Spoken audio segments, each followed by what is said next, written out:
Hello everybody, welcome to this video. Today I am going to teach you how to quickly entrain your brain to get into the theta wave frequency state. So when we are in the theta wave state, we are in creativity, manifestation, and meditation.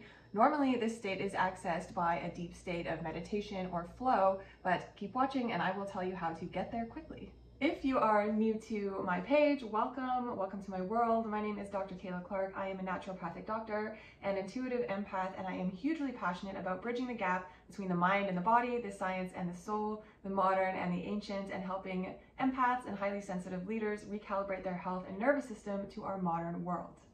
Like I was saying in this video, first I'm going to talk about what the different frequencies of the brains are. What is theta wave state? I'm going to introduce something called the Schumann Resonance, Earth's heartbeat, and then I'm going to talk about how we can actually tune in to this heartbeat to access our theta wave state.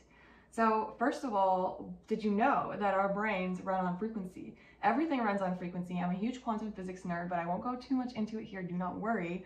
But our brains do run on frequency. They run on electricity. This is what an electroencephalogram is when you put those nodes on your brain, an MRI or anything like that. It's checking the electrical. An MRI isn't the right example, but an EEG is.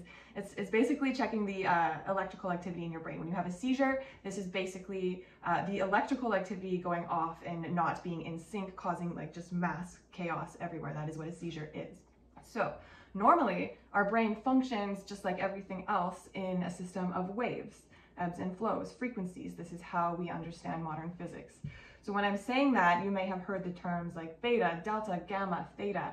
This is what I'm saying when our brain runs on these frequencies. So these different bands of frequency actually correlate to different stages of consciousness. So example being when we are awake and we're going about our day-to-day and we're energized, we're most likely in a beta state. Our brains are most likely firing on beta waves, meaning that they are running on frequency bands of between 13 and 35 hertz. That just has to do with how much energy our brain is, what energy frequency our brain is entraining to at that time. When we're in alpha, we are more into a light meditation. We're relaxed, we're conscious, we're present. And then when we go down into theta wave state, this is the state that we are in right before we fall asleep. So delta waves are the longest and slowest waves. This is where we are actually sleeping. But what we're going to talk about today is theta wave. So that one is right before the delta wave. It's right before you fall asleep. It's found when we are deep in meditation, and its hertz level is around 4 to 8 hertz. What that means is it's a very slow, long wave, as opposed to something with a higher hertz like a gamma or a beta wave when we are more awake, which is going to look more like a short skinny wave, I guess, versus a long slow wave. Hopefully you get my dance here. But the theta wave state is really interesting because this is the level, like I said, right before we fall asleep, right after we wake up, when we're kind of in that dreamland. This is the stage of flow. This is the stage of just pre-consciousness, where we can manifest, where we are most creative, potentially where we can talk to our subconscious, where we can tap into those downloads. So again, here I'm talking a little bit outside of the realm of science for now, until we can actually get that gap between the gap between the quantum physics and the neuroscience, which we are absolutely getting there. But when we are in this theta wave state, we are in a state of flow. We are at our max potential. This is where we can tap into our purpose. How do we get here? So normally this state is accessed exactly that, when we're in a state of flow, when we're in our jam, when we're doing what we love best, or when we're in a deep meditation. We just wake up, we're kind of right on that edge of that twilight. That's when you are in that theta wave state. So this isn't something that we are normally walking around in, and it's actually quite hard to access for most of us without proper training. Okay, so next step, interestingly enough, Earth has a heartbeat. And Earth's heartbeat runs at around 7.83 hertz. So if you remember when I was just talking about the theta wave state, our brain waves are syncing to between 4 and 8 hertz. And Earth's heartbeat, which I will explain what that actually is in a moment here, Earth's heartbeat runs at about 7.83 hertz, which is right smack in the same frequency band as our brains when we are in theta wave state.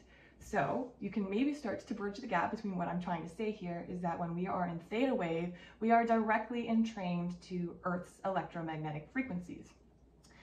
So what is Earth's heartbeat? Earth's heartbeat is also affectionately known as the Schumann Resonance. So what it is it's the electromagnetic frequency that is generated by lightning in the ionosphere.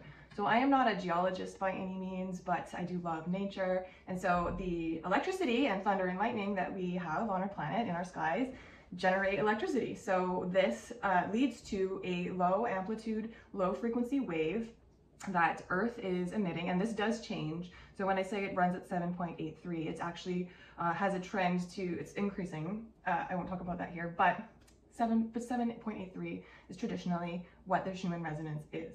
Earth's heartbeat generated by the lightning. It kind of sits around the same thing, correlating to our brain in theta wave state between 4 and 8 hertz, very similar wavelengths. So you can start to see, like I just said, when we are in theta wave state, we are in tune with Earth's heartbeat. So normally accessing theta wave state, like I said, is done in a deep state of flow, in a deep state of meditation. But what we're really trying to do here, if we think about it, is not access the state of being, of consciousness just on our own. If we think about it, what we're trying to do is plug into Earth. We're trying to plug into Mama Earth.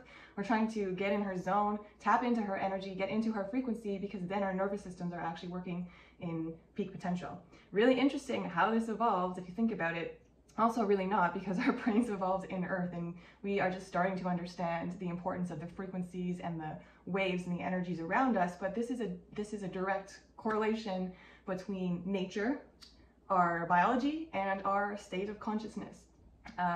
Yes, so basically, this is a long way of saying, literally go plug into the ground, put your feet in the grass, and there is lots of research showing that our nervous systems will tap into the frequencies of Earth by being in Earth, by touching Earth, by putting our feet in the grass, hugging a tree, seeing a plant, or going in the ocean. All of these things our cells recognize because we evolved in nature, and we will start to entrain to this energy. So it's not going to only just be as easy as like going outside, snapping your fingers and putting your feet in the grass and entering this deep meditative flow state of creativity. It does take some intention and practice. This is a great hack to get there quick, but when you are in the grass, make sure you are grounding, you are fully present, you are in a state where you are ready to receive that energy and you are ready to work and put it to action. After some time, you will be able to tap into this really quickly, and I am super excited to see what happens when humans are able to tap into this state quickly and use this state of consciousness to really create what they are here to do. So I hope you learned a thing or two today about the way we are connected directly to our Earth. Hope you go put your feet in the grass, you feel inspired to hug a tree, touch a plant, and get into some creative flow. If you appreciated this content, I would love to hear your thoughts. Drop a comment, give me a follow, and follow me on Instagram. I hope you have a great day, and I will see you soon.